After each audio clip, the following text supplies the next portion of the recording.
This event we've put on today was discussed a few months ago, and we said that we'd like to run something together in partnership with Paddle UK and the Salford Watersports Centre to make coaches more aware of disability and inclusion, how they could learn more and take that learning back to their club. We thought it was a good idea to do a short course on disability awareness for coaches and volunteers, and then give them an opportunity to work with a group of disabled people that we invited down to put what they'd learnt in the morning into action.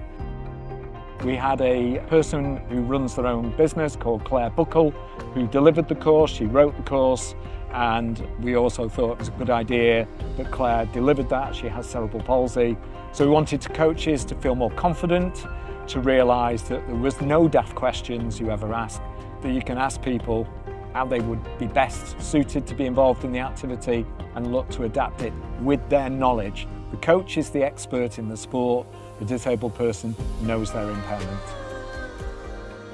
I took part in today's paddle session. It was really interesting to be a part of a session where I could get the help that I need. As a wheelchair user, there's not a lot of spaces where you can get that. And so to have someone help me figure out how to get into the equipment and then how to move about was really helpful, and it definitely made me want to try it again. It's been a really good experience coming down here for the accessibility workshop. Sharing ideas with other coaches and leaders and discussing and looking at ways that we can facilitate.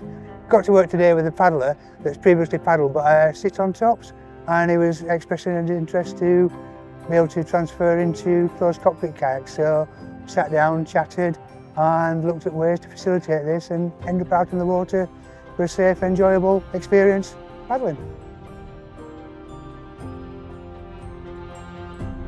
It's very much around developing an agreed communication with the participant and the best way to communicate with people so that they feel involved and they feel safe and they feel happy. Accessibility for us means creating an environment where everyone can take part, and this means making spaces where coaches and participants feel comfortable to express themselves and overcome barriers that would otherwise stop them from reaching their potential. What didn't go so well? I think with any course, I think you need to evaluate things. We have asked the coaches and the participants to fill in some evaluation forms, but I think on initial looking back at the workshop, I think we should have focused a little bit more on hidden impairments. I think people see disability being a very physical thing. They see a wheelchair. But some people have a health condition that can be debilitating when they're being active. They then maybe lose energy, maybe lose focus. So I think us giving examples about health conditions and how it may affect people, their learning and their ability to take part in the activity, and focusing on that. If I was going to advise any other coaches who hadn't tried to deliver sessions to people with disabilities, I think the most important thing for me is to just slow down. I mean, as far as I'm concerned, everything is possible, but we just need to slow down and take a little bit more time to consider how we do something, because there is always a solution.